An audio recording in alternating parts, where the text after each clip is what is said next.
എന്താണ് അല്ലാഹു പറഞ്ഞത്? ഇന്നല്ലാഹ യഅ്മുറു ബിൽ അദ്ലി വൽ ഇഹ്സാൻ. അല്ലാഹു അദ്ലും ഇഹ്സാനും കൊണ്ട് നിങ്ങളോട് കൽപ്പിക്കുകയാണ്. ഒന്ന് ശബ്ദിക്കണേ ചെറുപ്പക്കാരാ, അല്ലാഹു നിന്നോട് പറഞ്ഞത് എന്താണ്? അദ്ൽ കൊണ്ട് അല്ലാഹു കൽപ്പിക്കുകയാണ്, ഇഹ്സാൻ കൊണ്ടും അല്ലാഹു നിന്നോട് കൽപ്പിക്കുകയാണ്. അദ്ലെന്ന് പറഞ്ഞാ നീതിയാണ്.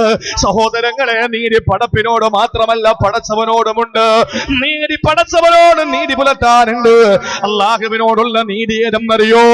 ലാ ഇലാഹ ഇല്ലല്ലാഹ്, ആരാധനക്കരകൻ അവനല്ലാതെ മറ്റൊരാളും ഇല്ലെന്നുള്ളതാണ്.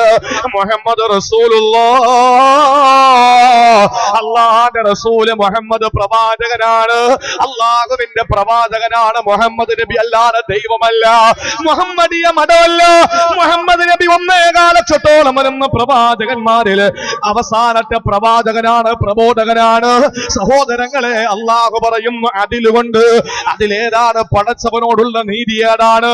അല്ലാഹുവിനല്ലാതെ മറ്റാരെയും ആരാധിക്കാൻ പാടില്ല. മുഹമ്മദ് നബി അല്ലാഹുവിന്റെ പ്രവാചകനാണെന്ന് വാസ്തവീകരിക്കുക. ഇതാണ് റബ്ബിനോടുള്ള നീതി. ഇനി പടപ്പുകളുടെ നീതിയുണ്ട്. എന്ത് നീതിയാ? 2 കെട്ടിയാൽ അതിൽ ഇന്ന് ഇസ്ലാമിനെ പറ്റി കളിയാക്കുന്നത് എന്താണ്? 2 കെട്ടാൻ 4 കെട്ടാൻ അനുവാദം കൊടുക്കുന്നു എന്നുള്ളതാണ്. ഒന്ന് ചിന്തിച്ചേ, നിങ്ങളൊരു കാര്യം മനസ്സിലാക്കുക. 4 കെട്ടാനല്ല, 2 കെട്ടാനല്ല, ഒരു പെണ്ണ് കെട്ടുന്നതിൽ പോലും ഇസ്ലാം നിയമങ്ങൾ വെച്ചിട്ടുണ്ട്. ഒരു പെണ്ണ് കെട്ടുന്നതിൽ പോലും ഇസ്ലാം നിയമം വെച്ചിട്ടുണ്ട്. എന്ത് നിയമമാണ്? പഠിച്ചോളി. ഒരു മനുഷ്യനെ, ഒരു പുരുഷനെ സംബന്ധിച്ചിടത്തോളം അവന് വിവാഹം കഴിക്കാൻ ആഗ്രഹം ഉണ്ടായി. ആ വിവാഹം കഴിക്കുന്നതിൽ അവന് താല്പര്യമുണ്ട്, അവന് നല്ല ആരോഗ്യമുണ്ട്, അവളെ നോക്കാനുള്ള സാമ്പത്തികം അവന്റെ കയ്യിലുണ്ടെങ്കിൽ അവന് നിക്കാഹ് കഴിക്കാം. ഇസ്ലാം പഠിപ്പിച്ചതാണ്. 4 കെട്ടുന്നതിലല്ല പ്രിയപ്പെട്ടവരെ, 1 കെട്ടുന്നതിൽ പോലും ഇസ്ലാം നിയമം വെച്ചു.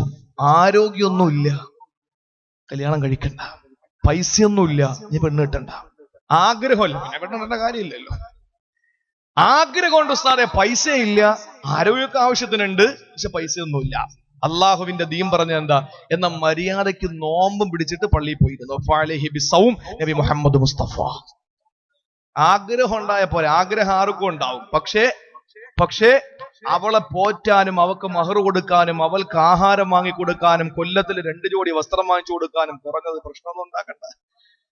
അപ്പൊ അതിനൊക്കെയുള്ള സാമ്പത്തിക നിനക്കുണ്ട് എങ്കിൽ നീ എന്ത് ചെയ്യണം? വിവാഹം കഴിക്കണം. ഇല്ലെങ്കിലോ നോമ്പ് പിടിച്ചിട്ട് നിന്റെ വികാരത്തെ ഉടയ്ക്കണമെന്ന് മുഹമ്മദ് മുസ്തഫ. അതാണ്. 1 നിയമം വെച്ചിട്ടുണ്ട്. നീതി എന്ന് പറയുന്നത് ഒരു ഉത്തരവാദിത്വം നിർവഹിക്കുമ്പോൾ നീതി കൽപ്പിക്കണം, നീതി നടപ്പിലാക്കണം.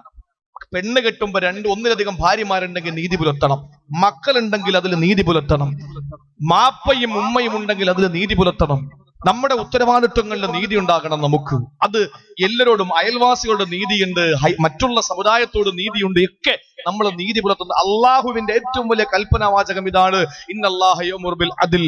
അള്ളാഹു നിങ്ങളുടെ നീതി കൽപ്പിക്കാൻ, നീതി നടപ്പിലാക്കാൻ അള്ളാഹു കൽപ്പിക്കുകയാണ്. പടച്ചവനോടുള്ള നീതി എന്ന് പറഞ്ഞാൽ അവനോട് ഒരു വസ്തുവിനെയും പങ്കുചേർക്കാൻ പാടില്ല. മുഹമ്മദ് റസൂലുള്ളാഹ് അള്ളാന്റെ പ്രവാചകനാണ് മുഹമ്മദ് നബി എന്ന് മനസ്സിലാക്കുക. അത്ര മനസ്സിലാക്കുക ഇല്ലേ? ലാ ഇലാഹ ഇല്ലല്ലാഹു മുഹമ്മദ് റസൂലുള്ളാഹ്. ലാ ഇലാഹ ഇല്ലല്ലാഹ് എത്ര അക്ഷരമുണ്ട്? മക്കളെ പറയ്, എത്ര അക്ഷരമുണ്ട്? ലാ ഇലാഹ ഇല്ലല്ലാഹ് എത്ര അക്ഷരമുണ്ട്? 12 അക്ഷരമുണ്ട്. 12 അക്ഷരങ്ങളാണ്. ഒരു കൊല്ലത്തിൽ എത്ര മാസമുണ്ട്? 3. 12 മാസം. ഒരു കൊല്ലത്തില് 12 മാസം. ലാ ഇലാഹ ഇല്ലല്ലാഹ് എത്ര അക്ഷരമുണ്ട്? 12 അക്ഷരം. മുഹമ്മദ് റസൂലുള്ളാഹ് എത്ര അക്ഷരമുണ്ട്? 12. 12 + 12 = 24. ഒരു ദിവസം എത്ര മണിക്കൂറുണ്ട്? 24 മണിക്കൂർ. 12 മാസക്കാലം അവന്റെ ജീവിതം ലാ ഇലാഹ ഇല്ലല്ലാഹ് ആകണം. 24 മണിക്കൂറും അവന്റെ പ്രവർത്തനം മുഹമ്മദ് റസൂലുള്ളാഹി ആകണം. എങ്കിലേ അവന് പരിപൂർണ്ണ മുസ്ലിം ആകും. ഇത് നീതിയാണ്. മാത്രമല്ല, അറബി ഗ്രാമറിൽ, അറബി കലാമിൽ ഇത്രയും വലിയ ഒരു വാചകത്തിൽ പുള്ളിയില്ലാത്തത് ലാ ഇലാഹ ഇല്ലല്ലാഹു മുഹമ്മദ് റസൂലുള്ളാഹി മാത്രമാണ്. വേറെ ഏത് പരിശോധിച്ച് നോക്ക്, പുള്ളിയാണ്. ഇത്രയും വലിയൊരു വാചകത്തില് പുള്ളിയില്ലാത്ത, ഇത്രയും നീളമുള്ള വാചകം ലാ ഇലാഹ ഇല്ലല്ലാഹ് മുഹമ്മദ് റസൂലുള്ളാഹി എന്ന 2 വാചകങ്ങളാണ് അറബി ഗ്രാമറിൽ. വേറെ ഒരെണ്ണം നമുക്ക് കാണാൻ കഴിയില്ല. നിങ്ങൾ പരിശോധിച്ച് നോക്കിയാൽ മതി. ചെന്നിട്ട് ഓരോ ആയത്തുകളും പരിശോധിച്ച് നോക്കാൻ കാണാൻ കഴിയും. പുള്ളിയില്ലാത്ത വേറൊരു വാചകമില്ല പ്രിയപ്പെട്ടവരെ. എന്താണതിൽ മനസ്സിലാകുന്നത്? ഒരു മനുഷ്യന്റെ ഹൃദയത്തിൽ കാപട്യത്തിന്റെ പുള്ളി വരാൻ പാടില്ല. ലാ ഇലാഹ ഇല്ലല്ലാഹ് അനുസരിച്ച് ജീവിക്കുന്ന ഒരാൾക്ക്, മുഹമ്മദ് റസൂലുള്ളാഹി അനുസരിച്ച് ജീവിക്കുന്ന ഒരാൾക്ക് ഹൃദയത്തിൽ എന്ത് വരാൻ പാടില്ല? പുള്ളി വരാൻ പാടില്ല. പുള്ളിയില്ലാത്ത അക്ഷരങ്ങളാൽ യോജിപ്പിക്കപ്പെട്ട ഒരു വലിയ രണ്ട് വാചകങ്ങളാണ് ഇല്ലേ? പുള്ളിയുള്ളതും ഇല്ലാത്ത അക്ഷരം ഇല്ലേ? അലിഫിന് പുള്ളിയില്ല, ബായിന് പുള്ളിയുണ്ട്, തായിന് രണ്ട് പുള്ളിയുണ്ട്, സായിന് പുള്ളിയുണ്ട്, ജീമിന് പുള്ളിയുണ്ട്, ഹായിന് പുള്ളിയില്ല, ഖായിന് പുള്ളിയുണ്ട്, ദാലിന് പുള്ളിയില്ല, ദാലിന് പുള്ളിയുണ്ട്, റായിന് പുള്ളിയില്ല, സായിന് പുള്ളിയുണ്ട്, സീനിന് പുള്ളിയില്ല, ഷീനിന് പുള്ളിയുണ്ട്, സ്വാദിന് പുള്ളിയില്ല, ലാദിന് പുള്ളിയുണ്ട്, ത്വായിന് പുള്ളിയില്ല, ലായിന് പുള്ളിയുണ്ട്, ഐനിന് പുള്ളിയില്ല, ഗൈനിന് പുള്ളിയുണ്ട്, ഫായിനും കാഫിനും പുള്ളിയുണ്ട്, കാഫിനും ലാമിനും മീമിനും പുള്ളിയില്ല, നൂനിന് പുള്ളിയുണ്ട്, വാവിന് പുള്ളിയില്ല, ഹായിന് പുള്ളിയില്ല, യായിന് രണ്ട് പുള്ളിയുണ്ട്. അറബി അക്ഷര ഗ്രാമറില്, അറബി അക്ഷരങ്ങളില് പുള്ളി ഉള്ളതും ഇല്ലാത്തതുമായ അക്ഷരങ്ങൾ അല്ലാഹു സൃഷ്ടിച്ചപ്പോ സഹോദരങ്ങളെ, ഈ രണ്ട് വാചകങ്ങളാണ് പുള്ളികളില്ലാത്ത രണ്ട് വലിയ വാചകങ്ങളെങ്കിൽ ലാ ഇലാഹ ഇല്ലല്ലാഹു മുഹമ്മദുർ റസൂലുള്ളാഹ്. ഇത് വിശ്വസിക്കുന്ന ജീവിതത്തിൽ പ്രവർത്തിക്കുന്ന ഒരു മനുഷ്യന് നിഫാഖിന്റെ പുള്ളി വരാൻ പാടില്ല, കാപട്യത്തിന്റെ പുള്ളി വരാൻ പാടില്ല.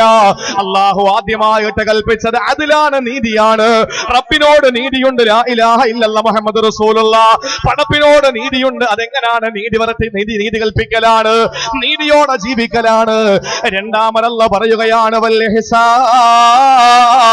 അല്ലാഹു തആല കൽപ്പിക്കുകയാണ് ഇന്നല്ലാഹ യഅ്മുറു ബിൽ അദ്ലി വൽ ഇഹ്സാൻ. ഇഹ്സാൻ കൊണ്ടല്ല കൽപ്പിക്കുകയാണ്. എന്താണ് ഇഹ്സാൻ എന്നറിയുമോ സഹോദരങ്ങളെ? റബ്ബിനോട് ഇഹ്സാൻ ഉണ്ട്, പടപ്പിനോട് ഇഹ്സാൻ ഉണ്ട്. 1000 വട്ടം ഞാൻ പറയുന്നു, ഒരാൾ അള്ളാന്റെ ബാധ്യതകൾ നിറവേറ്റിയാൽ മുസ്ലിം അല്ല. അവൻ നിസ്കരിച്ചത് കൊണ്ട് മുസ്ലിം അല്ല, നോമ്പ് പിടിച്ചത് കൊണ്ട് മുസ്ലിം അല്ല, ഹജ്ജിന് പോയത് കൊണ്ട് മുസ്ലിം ആകുന്നില്ല. യഥാർത്ഥ മുസ്ലിം ആകടോ അവനവന്റെ അയൽക്കാരന്റെ വിഷയം പരിഗണിക്കുക, അവന്റെ മാതാവിന്റെ പിതാവിന്റെ കാര്യം പരിഗണിക്കുക, അവന്റെ ഭാര്യയുടെയും പൊന്നുമക്കളുടെയും വിഷയങ്ങൾ പരിഗണിക്കുക, അവന്റെ സമൂഹത്തിന്റെ, അവന്റെ ആ സൊസൈറ്റിയിലുള്ള ആളുകളെ പരിഗണിക്കുക. എങ്കിലേ അവന് മുസ്ലിമാകാൻ കഴിയൂ. സഹോദരങ്ങളെ, ആ മുസ്ലിമിനോട് പെരുമാറേണ്ട പെരുമാറ്റ രീതികൾ ചൊവ്വാകുമ്പോഴാണ് ഒരാളെ മുസ്ലിമാകുന്നത്. അല്ലാതെ ഒരിക്കലും എന്റെ പ്രിയപ്പെട്ടവരെ മുസ്ലിമാകൂല. അതുകൊണ്ട് പഠിച്ചു വെച്ചോ, ഇഹ്സാൻ റബ്ബിനോടുണ്ട്. എങ്ങനെയാണ്? അനതഅബുദല്ലാഹ കഅന്നക തറാഹു വഇൻ ലം തകുൻ തറാഹു ഫഇന്നഹു യറാക. റസൂലുള്ളാഹി പറഞ്ഞു, എങ്ങനെയാണ് ഇഹ്സാൻ റബ്ബിനോട് കാണിക്കേണ്ടത്? ഒന്ന് ശ്രദ്ധിക്കേണ്ട പ്രിയപ്പെട്ട സഹോദരങ്ങളെ. ഇപ്പൊ നമ്മുടെ വീട്ടിൽ ഒരാളെ പണിക്ക് നിർത്തി, നമ്മുടെ വീടിന്റെ മുറ്റമൊക്കെ ഒന്ന് പുല്ല് പറിക്കാൻ വേണ്ടി ഒരാളെ നിർത്തി. നമ്മൾ കസേര കോലായിൽ വലിച്ചിട്ട് നമ്മൾ ഇരുന്നാൽ ഈ പണി ചെയ്യുന്ന ആള് നല്ലതുപോലെ പണി ചെയ്യൂലേ? നമ്മളില്ലെങ്കിലോ അവൻ ഇരുന്ന് സിഗരറ്റൊക്കെ വലിച്ച്, അവനിരുന്ന് കാര്യമൊക്കെ പറഞ്ഞ് ഫോണൊക്കെ ചെയ്ത് എന്ത് ചെയ്യും? അങ്ങനെ ജോലി ചെയ്യാ. അല്ലെങ്കിൽ നമ്മൾ ഉണ്ടെന്ന് കണ്ടാലോ നല്ല സൂക്ഷ്മതയോടെ കാര്യങ്ങൾ പെട്ടെന്ന് ടപ്പ പണി അങ്ങ് തീരുക, ജോലി പെട്ടെന്ന് അങ്ങ് ചെയ്യാൻ. ഇനി അത് തൊട്ടു മുമ്പിൽ ഉണ്ടാകുമ്പോഴാണ്, ഇനി തൊട്ടു മുമ്പിൽ യജമാനനില്ല, മുതലാളി മുമ്പിലില്ല, പക്ഷെ അയാള് ഒരു ക്യാമറ ഫിറ്റ് ചെയ്തിട്ട് അകത്തിരുന്നത് കണ്ടുകൊണ്ടിരിക്കുകയാണ്. അയാളെ തൊട്ടടുത്തില്ലെങ്കിലും ക്യാമറ വെച്ചിട്ട് അയാൾ അകത്ത് സ്ക്രീനിൽ കണ്ടുകൊണ്ടിരിക്കുകയാണ്. അപ്പൊ അതുകൊണ്ട് നമ്മൾ എന്ത് ചെയ്യണം? നല്ലപോലെ ജോലി ചെയ്യണം. കാരണം അയാൾ മുമ്പിലില്ലെങ്കിലും വേറെ സ്ഥലത്തിരുന്ന് കാണുകയാണല്ലോ. എന്നതുപോലെയാണ് നീ അള്ളാഹു നിന്റെ മുമ്പിലുള്ളതുപോലെ, നീ റബ്ബിനെ കാണുന്നത് പോലെ നീ ഇബാദത്ത് എടുക്ക്. വൈലം തക്കുൻ തറാഹു, നീ അവനെ കണ്ടില്ല എങ്കിലും ഫൈനഹു യറാക്ക്, അവനത് കണ്ടുകൊണ്ടിരിക്കാൻ. അപ്പൊ നമ്മുടെ ഇബാദത്ത് നമ്മൾ അള്ളാഹുവിനെ കാണുന്നത് പോലെ നമ്മൾ എന്ത് ചെയ്യുക? ഇബാദത്ത് എടുക്കുക എന്ന് പറഞ്ഞാൽ, നിസ്കരിക്കുന്ന ഒരാൾ റബ്ബ് അടുത്തുനിന്ന് ഇങ്ങനെ നോക്കിക്കൊണ്ട് നിൽക്കാൻ, ആ ഒരു ചിന്തയിൽ നിസ്കരിക്കുക. നമ്മുടെ നിസ്കാരത്തിന് മാറ്റം ഉണ്ടാവും. മദ്യപിക്കാൻ പോവാൻ ആരുമില്ല, കുപ്പി കയ്യിൽ കിട്ടി, അച്ചാറൊക്കെ റെഡിയായി, നമ്മൾ അതിന്റെ ആ കുപ്പിയുടെ ആ ക്യാപ്പിളക്കാൻ പോകുന്ന സമയത്ത് അള്ളാഹു എന്റെ മുമ്പിൽ നിൽക്കാണ്, പടച്ചോത് കണ്ടോണ്ട് നിൽക്കാണ്. തൊണ്ടയ്ക്ക് താഴെ ഒരു തുള്ളി വെള്ളം ഇറങ്ങാത്തൊരവസ്ഥ അള്ളാഹു സൃഷ്ടിച്ചു കഴിഞ്ഞാൽ എന്റെ പ്രിയപ്പെട്ടവരെ, ആരാണ് അതിനൊരു ശമനം വരുത്താനുള്ളത്? റബ്ബല്ലാതെ. ആ ഒരു ചിന്തയുള്ളവന് പിന്നെ കുപ്പി പൊട്ടിക്കുവോ? ഇല്ല. അപ്പൊ അള്ളാഹുവിനെ കാണുന്നത് പോലെ ഇബാദത്ത് എടുക്കുക. അതാണ് ഇഹ്സാൻ. അള്ളാഹു മനസ്സിലാക്കാനുള്ള ബോധം തരട്ടെ. ഇനി സൃഷ്ടിയോടുള്ള ഇഹ്സാൻ ഉണ്ട്. അതെങ്ങനെയാണ്? ആദരവായ പ്രവാചകന് പറയുകയാണ്, വന തുഹിബ്ബു ലിന്നാസി മാ തുഹിബ്ബു ലിനഫ്സിക. ഇവിടെ ചിന്തിക്കണേ ഹൈന്ദവ സഹോദര, ഇവിടെ ചിന്തിക്കണേ ക്രിസ്ത്യാനിയായ പെങ്ങളെ, ചിന്തിക്കണേ സഹോദരങ്ങളെ. റസൂലുള്ള ഞങ്ങളോട് പറഞ്ഞത്, ഞങ്ങളോട് അല്ലാഹുവിന്റെ റസൂൽ പറഞ്ഞത് എന്താണെന്നറിയുമോ? അനതുഹിബ്ബലിന്നാസ്, ജനങ്ങൾക്ക് വേണ്ടി നീ ആഗ്രഹിക്കുക. എന്താഗ്രഹിക്കുക?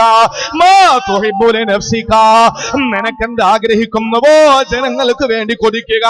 ഇവിടെ മുസ്ലിമിന് ആഗ്രഹിക്കുമെന്ന് റസൂല് പറഞ്ഞില്ല, മുസ്ലിമിന് നീ എന്താഗ്രഹിക്കുമെന്ന് പറഞ്ഞില്ല. നിന്റെ മനസ്സിൽ നീ എന്ത് കൊതിക്കുന്നുവോ അത് മുസ്ലിമിന് കിട്ടട്ടെ എന്ന് റസൂല് പഠിപ്പിച്ചില്ല. നബി തങ്ങൾ പറഞ്ഞതെന്താണ്? നീ മനസ്സിൽ എന്ത് കൊതിക്കുന്നുവോ അത് ജനങ്ങൾക്ക് കിട്ടട്ടെ എന്നാണ്. അത് മുസ്ലിം എന്നല്ല, ക്രിസ്ത്യാനി എന്നല്ല, ഹിന്ദു എന്നല്ല, എല്ലാവർക്കും കിട്ടട്ടെ. അതുകൊണ്ടാണ് മുസ്ലിം, നിങ്ങൾ നോക്ക്, പാവപ്പെട്ട ഹരിയാനയിലെ പാവപ്പെട്ട ചെറുപ്പക്കാരെ എത്രയോ സ്ഥലങ്ങളിലാണ് ഒരു മൃഗത്തിന്റെ പേരിൽ തല്ലിക്കൊന്നത് ഒരാളും ചോദിക്കാനില്ല. പട്ടാപ്പകല് എന്റെ സഹോദരങ്ങളെ പരിശുദ്ധ റമളാൻ മാസത്തിൽ പോലും പഞ്ചഗവ്യ കുടിപ്പിച്ചു, കഴിപ്പിച്ചു ഇല്ലേ? ഒട്ടകത്തിന്റെ പിന്നെ പശുവിന്റെ ചാണകം, പശുവിന്റെ മൂത്രം, പശുവിന്റെ പാല്, പശുവിന്റെ നെയ്യ് അടക്കമുള്ള, അതുപോലെ വേറെന്തോ സാധനം, ഇതെല്ലാം കൂടി ഒരുമിച്ച് കൂട്ടുന്ന പഞ്ചഗവ്യ 5 സാധനങ്ങൾ കൂടി ഉണ്ടാക്കുന്ന പശുവിൽ നിന്നുണ്ടാക്കിയെടുക്കുന്ന ഒരു പ്രത്യേകതരം ഭക്ഷണം, അത് കഴിപ്പിച്ചു. ആരെ? മുസ്ലിം സഹോദരങ്ങൾ, നോമ്പുകാരായ സഹോദരങ്ങളെ. പറ്റാപ്പകല് പച്ചയ്ക്ക് നടു റോഡിൽ ഇരുത്തിയിട്ട് കഴിപ്പിച്ചു. എന്താ ചെയ്തതിന്റെ പേരിലാണ്? പശുവിന്റെ തുകൽ കച്ചവടം ചെയ്തു എന്നതിന്റെ പേരിൽ. ആരും ചോദിക്കാൻ വന്നില്ല, ഒരു പ്രശ്നം അതിന്റെ പേരിൽ ഉണ്ടായില്ല. അതേസമയം ഗുജറാത്ത് എന്ന് പറയുന്ന സംസ്ഥാനത്തിലെ പാവപ്പെട്ട ദളിത് വിഭാഗത്തിൽപ്പെട്ട സഹോദരങ്ങൾ, തുകൽ കച്ചവടക്കാരായ സഹോദരങ്ങൾ ആക്രമിച്ചതുമായി ബന്ധപ്പെട്ട് ഇന്ന് ആ നാട് പ്രതിഷേധത്തിന്റെ മുൾമുനയിലാണ്. എന്തുകൊണ്ടാണ്? മുസ്ലിം അല്ലാത്ത ഒരാൾക്കൊരു വിഷയം വന്നപ്പോൾ മുസ്ലിങ്ങൾ കൂടി അതിൽ രംഗത്ത് വന്നു. അവർക്കത് സഹിക്കൂല. കാരണം എന്താണ്? ഇഹ്സാൻ, നമ്മൾ എന്താഗ്രഹിക്കും അത് മറ്റുള്ളവർ കൂടെ കിട്ടണമെന്നുള്ള ഒരു മനസ്സിന്റെ ആഗ്രഹം, അതൊരു മോമിനിന്റെ ധാർമ്മിക രോഷമാണ്, ഒരു മോമിനിന്റെ ധാർമ്മികതയാണ്. അത് ഒരിക്കലും അവന്റെ ജീവിതത്തിൽ നിന്ന് മാറ്റിവെക്കാൻ കഴിയില്ല. എങ്കിൽ അള്ളാഹു കൽപ്പിച്ച 2ാമത്തെ കാര്യമാണ് അൽ-ഇഹ്സാൻ. 3-മതല്ല പറയുകയാണ് നിന്റെ ഏറ്റവും അടുത്ത ബന്ധുമിത്രാദികൾക്ക് നീ ധർമ്മം ചെയ്യണേ. നീ ഫിത്ർ സക്കാത്തിന്റെ അരി കൊടുക്കുന്നത് ആർക്കാണ് കൊടുക്കേണ്ടത്? നിന്റെ കുടുംബക്കാർക്ക് കൊടുത്താൽ അതിന് 3 പുണ്യമുണ്ടെന്നാണ് റസൂലുള്ള പഠിപ്പിക്കുന്നത്. ഒന്ന് സദഖയുടെ കൂലിയാണ്, 2 കുടുംബമെന്ന് ചേർത്തതിന്റെ കൂലിയാണ്, അതുപോലെ സഹോദരങ്ങളെ ഫിത്ർ സക്കാത്തിന്റെ കൂലിയാണ്. അങ്ങനെ ഏതൊരു കാര്യമായിരുന്നാലും നിന്റെ അടുത്ത ബന്ധുക്കൾക്ക് കൊടുത്താൽ 3 പുണ്യം കിട്ടുമെന്നാണ്. എന്തുകൊണ്ടാണ്? ഇതിൽ ഖുർബ. കുടുംബക്കാരെ നിങ്ങൾ ശ്രദ്ധിക്കണേ, കുടുംബക്കാരെ നിങ്ങൾ ചിന്തിക്കണേ, കുടുംബക്കാർക്ക് നിങ്ങൾ ഗുണം ചെയ്യണേ. ഇത് അല്ലാഹുവിന്റെ പരിശുദ്ധമായ ഖുർആനിന്റെ ഏറ്റവും വലിയ ഒരു ആജ്ഞാവാക്യമാണെങ്കിൽ എന്റെ ശബ്ദം ശ്രവിക്കുന്ന സഹോദരങ്ങളോട്, സഹോദരിമാരോട് പറയുകയാ, മഹാനായ ഇബ്നു മസ്ഊദ് റളിയല്ലാഹു തആല എന്ന് പറയുകയാണ്, അല്ലാഹുവിന്റെ പരിശുദ്ധമായ ഖുർആനിലെ കൽപ്പനകളിൽ ഏറ്റവും വലിയ കൽപ്പന തന്നെയാണ്. ആ സമയത്ത് 3-മത് ചോദിക്കുകയാണ്, എന്താണ് മഹാനായ ഇബ്നു മസ്ഊദ് അല്ലാഹുവിന്റെ ഖുർആനിലെ ഏറ്റവും സാരസമ്പുഷ്ടമായ ആയത്ത് ഏതാണ്? ഏറ്റവും സാരസമ്പുഷ്ടമായ ആയത്ത് ഏതാണ്? 3-മത് ചോദിച്ചതാണ്. ഏറ്റവും സാരസമ്പുഷ്ടമായ ആയത്ത് ഏതാണ്? ഇബ്നു മസ്ഊദ് റളിയല്ലാഹു അൻഹുവിനോട് ചോദിച്ചു. ആരാ? ഉമർ തങ്ങളുടെ സംഘത്തിലുള്ള ഒരു സാധാരണക്കാരൻ ചോദിച്ചു. നമ്മൾ എത്ര പേര് ഇൽമു പഠിക്കും? എത്ര പേര് ഇൽമു പഠിക്കാൻ തയ്യാറാകും? പള്ളിയിലെ ഇമാമ് നിസ്കാരം കഴിഞ്ഞിട്ട് എഴുന്നേറ്റ് നിന്നിട്ട് പറഞ്ഞു, എല്ലാവരും ഒന്ന് ഇരിക്കണേ, ഒരു കാര്യം പറഞ്ഞോട്ടെന്ന് പറഞ്ഞാൽ ആരായിരിക്കുക? നമ്മൾ എങ്ങോട്ടായി ഓടുന്നതിന്റെ പ്രിയപ്പെട്ട സഹോദരങ്ങളെ? ഇന്ന് വരെ നമുക്ക് നമ്മുടെ വിഷയങ്ങൾ പഠിക്കാനുള്ള ഒരു മനസ്സ് നമുക്ക് ഉണ്ടായിട്ടുണ്ടോ? നിക്കാഹിന്റെ സദസ്സില് പുതിയാപ്പള കല്യാണം കഴിക്കാൻ പോകുന്ന പുതിയാപ്പള സ്വർണ്ണം എടുക്കാൻ സമയമുണ്ട്, തുണി എടുക്കാൻ സമയമുണ്ട്, കല്യാണം വിളിക്കാൻ സമയമുണ്ട്, കൂട്ടുകാരൊപ്പം സെൽഫി എടുക്കാൻ സമയമുണ്ട്, ഒക്കെ സമയമുണ്ട്. പള്ളിയിലെ മഹലിലെ ഖത്തീബിന്റെ അടുത്ത് വന്നിട്ട്, ഉസ്താദേ ഈ പെണ്ണിന്റെ വാപ്പാന്റെ കൈ പിടിച്ചിട്ട് ഞാൻ എന്തൊക്കെ പറയുമല്ലോ, അപ്പോഴും ഞാൻ ആയി പോകാതെ ഇപ്പൊ നിങ്ങളൊന്ന് പറഞ്ഞു തരി എന്ന് പറഞ്ഞിട്ടൊന്ന് എഴുതിയെടുത്ത് പഠിക്കുന്ന എത്ര പുതുമാരനുണ്ട്, എത്ര പുതിയാപ്പളയുണ്ട്. ആ പുതിയാപ്പിള അതിനൊന്നും തയ്യാറാവൂല. പക്ഷെ ഉസ്താദ് ഒരു വക്കത്ത് ഇല്ലാതെ വന്നു, ഭാര്യയ്ക്ക് വേറെ മുടക്കായിട്ട് വീട്ടിൽ പോയി, അല്ലെങ്കിൽ മക്കൾക്ക് സുഖമില്ലാതെ വീട്ടിൽ പോയി എന്ന് കണ്ടാലും വന്നിട്ട് ഉടക്കുണ്ടാക്കുന്ന പ്രശ്നം ഉണ്ടാക്കുന്ന ആളുകളാണ്. പക്ഷെ അവന്റെ ഒരു വിഷയം വന്നപ്പോൾ ചോദിച്ചു പഠിക്കാൻ നല്ല മനസ്സ് കാണിക്കാത്ത ചെറുപ്പക്കാര് എന്തിനാണ് എന്റെ പ്രിയപ്പെട്ട സഹോദരങ്ങളെ? ഇന്ന് റസൂലുള്ള പറഞ്ഞല്ലോ, ഇന്നല്ലാഹ യബ്ഗളു കുല്ല ജഅലരിൻ ജവ്വാലിൻ സഖാബിൻ ബിൽ അസ്വാഖി. എന്താ പറഞ്ഞേ? അള്ളാഹു ഏറ്റവും കൂടുതൽ കോപിക്കുന്ന ആരോടെന്നറിയോ? എന്റെ പെങ്ങന്മാര് പഠിച്ചോളി. അള്ളാഹു ഏറ്റവും കൂടുതൽ കോപിക്കുന്ന ആരോടാ കോപിക്കുന്നത്? അള്ളാഹ് ഏറ്റവും ദേഷ്യം ആരെടുത്താണ്? നമ്മൾ പറയും മറ്റവന്റെ അടുത്ത് അള്ളാഹ്ക്ക് ദേഷ്യം, അവന്റെ അടുത്ത് അവൻ പറയും നിങ്ങളുടെ അടുത്ത ദേഷ്യം. അങ്ങനെയല്ല, ഏറ്റവും ദേഷ്യം അള്ളാഹ്ക്ക് ഉള്ളത് ആരോടെന്നറിയോ? ആരോടാ? കുല്ല ജഅലരിൻ. അള്ളാന്റെ റസൂല് പറയുന്നു, അള്ളാഹ്ക്ക് ഏറ്റവും കൂടുതൽ ദേഷ്യമുള്ളത് ഏറ്റവും വലിയ കടുത്ത പ്രകൃതിക്കാരനോടാണ്. മുഖത്ത് നോക്കാൻ പറ്റൂല, മൃഗത്തിന്റെ നോട്ടമാണ്. ഒന്നും മിണ്ടാൻ പറ്റൂല, കാണ്ടാമൃഗത്തിന്റെ ശബ്ദമാണ്. ഒന്ന് ഇടപെടാൻ പറ്റൂല, അവൻ അത്രത്തോളം ചീറ്റപ്പുലികളെ പോലെ നിൽക്കുകയാണ് അല്ലെ. ഒരു മനസ്സിനൊരു തൃപ്തിയില്ല അവനെ കാണുമ്പോ. കടുത്ത പ്രകൃതി. എന്തെങ്കിലും ഒരു ആവശ്യത്തിന് വേണ്ടി ചെല്ലുമ്പോ അവന്റെ മുഖത്തേക്കൊന്ന് നോക്കാൻ പോലും മറയ്ക്കുന്ന രീതിയിൽ കടുത്ത പ്രകൃതിക്കാരൻ. അള്ളാഹുവിന് ഇഷ്ടമില്ലാത്തവനാ. രണ്ടാമത് റസൂലുള്ള പറഞ്ഞു, ജവ്വാലിൻ, തീറ്റിമാടൻ, തിന്നാൻ വേണ്ടി ജീവിക്കുന്നവനാ. ഞാൻ ഓർത്തു പോകുന്നത്, മുമ്പ് ഒരു സ്ഥലത്ത് പ്രസംഗത്തിന് മുമ്പെന്ന് പറഞ്ഞാൽ വളരെ മുമ്പൊന്നുമല്ല, ഒരു 6 മാസത്തിന് മുമ്പ് ഞാൻ അവിടെ ഭക്ഷണം കഴിക്കാൻ വേണ്ടി ആ വീട്ടിൽ പോകുമ്പോ എന്റെ അടുത്തൊരു സഹോദരൻ വന്നു ഭക്ഷണം കഴിക്കാൻ വേണ്ടി. നമ്മളെ കൂട്ടത്തിരിക്കാറുണ്ട്. അപ്പോ ആ കൂട്ടത്തില് ഭക്ഷണം കഴിക്കാൻ വേണ്ടി വന്ന ആ സഹോദരൻ എന്റെ അടുത്തിരുന്ന് ഭക്ഷണം കഴിച്ചുകൊണ്ടിരിക്കുകയാണ്. അപ്പൊ ഇടത്തെ കയ്യില്, ഇവിടെ എന്താ പറയുന്നത് എനിക്കറിയില്ല, ഈ ചെറിയ പച്ചമുളക് ഉണ്ടല്ലോ, കാന്താരി മുളക് എന്ന് പറയുന്നത്, കാന്താരി മുളക് ഇടത്തെ കയ്യിൽ ഇരിക്കാണ്. വലത്തെ കയ്യിൽ വലിയൊരു കോഴിയുടെ കാല് പൊരിച്ചത്. വലിയൊരു കോഴിക്കാല് കയ്യിലിരിക്കുന്നു, ഇടത്തെ കയ്യിൽ ചെറിയ കാന്താരി മുളക്. വല്ലാഹി നടന്ന കാര്യം പറയുന്നത്. ഇയാൾ ഈ കോഴിയുടെ കാലിൽ നിന്നൊരു കടി കടിക്കും, കാന്താരി മുളകിൽ നിന്നൊരു കടി കടിക്കും. അപ്പൊ ഞാൻ ചോദിച്ചത് എന്ത് പറ്റി? കൊളസ്ട്രോൾ അവസ്ഥ, കൊളസ്ട്രോൾ, ഭയങ്കര കൊളസ്ട്രോൾ. ഞാൻ പിന്നെ കോഴിയുടെ കാലം കളഞ്ഞാൽ പോരെ, അതില്ലാതെ ഭക്ഷണം ഇറങ്ങില്ല. അതില്ലാതെ ഭക്ഷണം കഴിക്കാൻ പറ്റൂല. തിന്നാൻ വേണ്ടി നമ്മൾ ജീവിക്കാൻ അല്ലേ, തിന്നാൻ വേണ്ടി. അങ്ങനെ തീറ്റിമാടനാകുന്ന ഒരാള് അള്ളാന്റെ റസൂല് പറയുന്ന അള്ളാഹ്ക്ക് ഇഷ്ടമില്ലാത്തവനാണ്. തിന്നാൻ വേണ്ടിയല്ല ജീവിക്കേണ്ടത്. പിന്നെ എങ്ങനെ ജീവിക്കണം? ജീവിക്കാൻ വേണ്ടി തിന്നണം, ജീവിക്കാൻ വേണ്ടി തിന്നണം, തിന്നാൻ വേണ്ടി ജീവിക്കാൻ പാടില്ല. മൂന്നാമനല്ല വെറുക്കുന്ന ആളിനെ പറ്റി പറഞ്ഞു, സഖാബിൻ ബിൽ അസ്വാഖ്. കമ്പോളത്തിൽ വന്ന് പ്രശ്നമുണ്ടാക്കുന്നവരെ, കമ്പോളത്തിൽ വന്ന് പ്രശ്നമുണ്ടാക്കുന്നവര്, അവന് നാട്ടിലെ കേടിയാണ്, നാട്ടിലെ റൗഡിയാണ്, നാട്ടിലെ തറവാടിയാണ്, ആ നാട്ടിലെ തെമ്മാടിയാണ്. എവിടെ പ്രശ്നമുണ്ടോ, അടിപിടിയുണ്ടോ, അവിടെ യവന്റെ പേര് ഉണ്ട്. യവൻ അത്രത്തോളം തെമ്മാടിയാണ്. സഖാബിൻ ബിൽ അസ്വാഖ്. കമ്പോളങ്ങളിൽ വന്ന് പ്രശ്നമുണ്ടാക്കുന്നവനാ.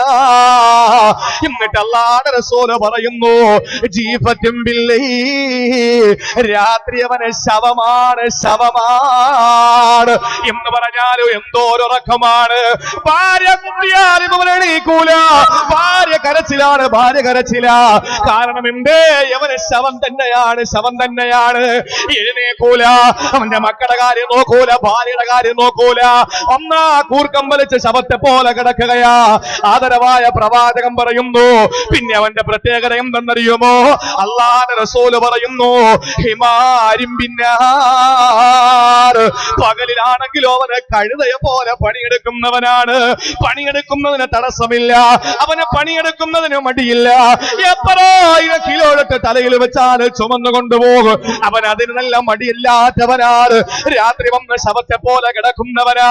തീറ്റയിലെ മുമ്പന്തിയില, എവിടെ പോയാലും അടിയുണ്ടാക്കുന്നോനാ.